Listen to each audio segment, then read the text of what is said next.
Starter sets the ball in motion. Green Emperor very untidily out the machine with Wolf Killer. World Dreamer being kept together, red sleeves and cap now, goes on by a length and a half. Cat's Baloo is second, the bright yellow silks of Noble Duke is third as the rain absolutely pours down. The Reformation, Vegas Lights, Joe's Joy 4.5 lengths off them, visibility not all that good out there. Green Emperor, Respectable Rockers further back, Magics, the heavens have really opened as they homeward bound. World Dreamer looking to break the ice is in front by 2. Noble Duke's in the yellow in the slipstream, Green Emperor, Cat's Baloo. World Dreamer at the 300, he's flat to the boards. Noble Duke, Green Emperor and Cat's Baloo. Anton Marcus and World Dreamer just in front. Respectable Rock's trying to close in. Noble Duke's on the inside. World Dreamer's hanging on. Noble Duke's on the inside in the yellow silks, and here comes Noble Duke to get them. World Dreamer second, Green Emperor third, and Respectable Rock ran fourth.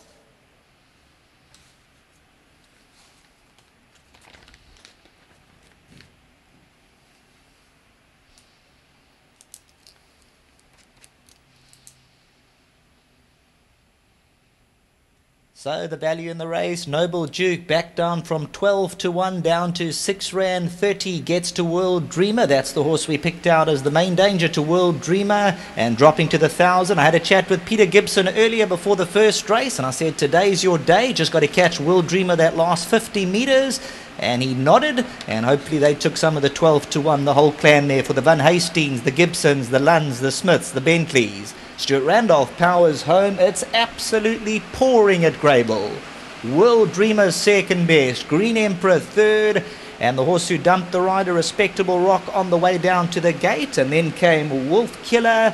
I can't even hear myself talking in the box here. It is absolutely pouring down here at Greyville. Joe's Joy further back in the running. Noble Duke, the son of Eightfold Park, he dropped down to the 1,000. He looked the ready-made danger to World Dreamer. And there you can see the visuals coming through. Noble Duke now gets into full gear. World Dreamer was trying to hang tough, but number 7, Noble Duke for the Pat Lund stable, will steal the show in the last few strides. Back to the studio.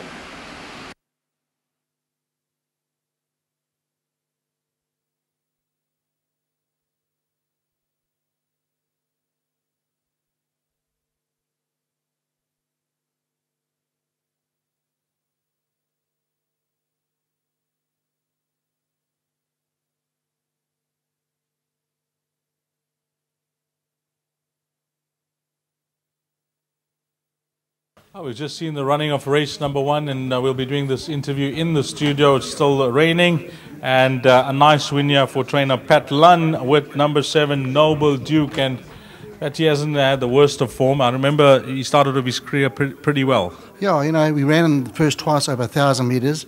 We thought he would stay at least a mile. You know, this is what we thought on his pedigree. But his 2 runs over 1,000 were actually, they weren't too bad at all. Then we tried him a bit further. 1,400 wasn't a bad run at all, in 2 lengths. The last time we put him in a mile. But Stewie said he was quite fractious on the way down to the start, and he was actually misbehaved. And so this time we put the blinkers on. We worked the physio on him, and I thought today he had a good chance. You know, he was just the favourite to beat.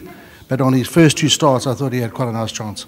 Well, the numbers in the frame, that's what matters. Before you leave us, Pat, anything else from your side later on this evening? I think Songamutu is probably my best next runner. The other 2 both got place chances. Well, the guys that have been patient, some of them have made their way to the track this evening. Yeah, I'd like to thank for their support and also their patience as well. Well done, Pat. Thanks very much, Tom. Lovely. Well, let's get Stuart Randolph in. Firstly, Stu, before we touch on the win, how was the rain come down when you guys jumped? Lovely. Just before we started, it got us cooled down. Well, it came down very hard, Stu. Yeah, it came down short, but luckily it's stopped now, so should be all good to go. This horse, you just bided your time? Yeah, he came out very quick with the blinkers. I must say a big thank you to Mr. London Lloyd and all the winning connections. So it's nice to finally crack a winner for them.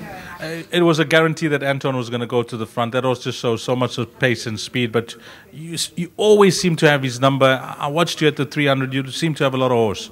Yeah, he's a top horse. He'll give you. He's an honest sort. I saw Anton was in front, and he obviously is a horse to beat.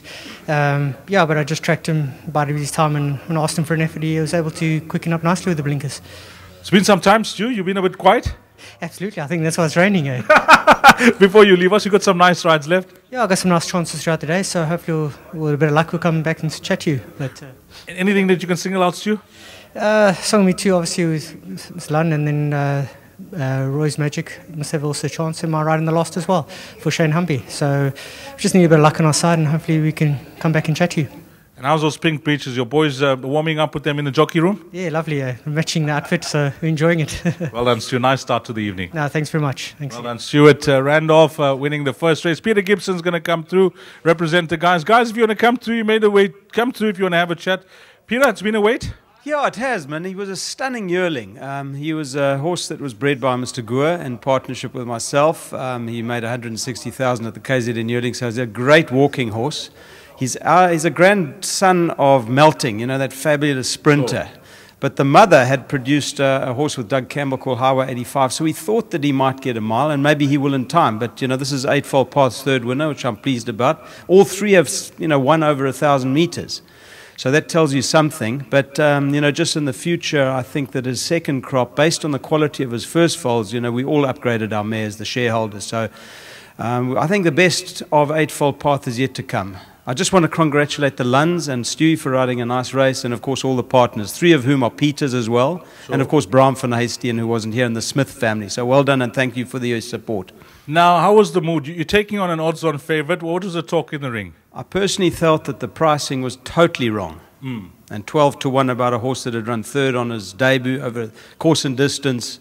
Plus, he'd run some nice races in the season behind decent horses. Sure. I mean, it was a ridiculous price. So, well done to the guys who took the 14s and the 12s and everything else below that. You guys highlighted him.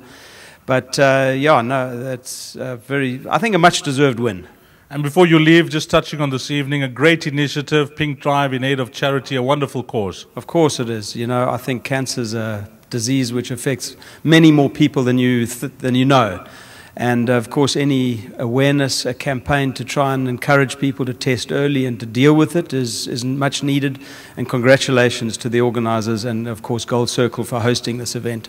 Wonderful. Peter, to yourself and your partners, go and collect the cash. Lovely. Thanks, Deez, and to you. Well done to Peter Gibson and the team here with number 7, Noble Duke. And that's the way it happened here in race number 1. Up next will be the start of the exotics. It will be the Barport 1740, 20 to 6. Up next, race number 2, the start of this evening's Barport.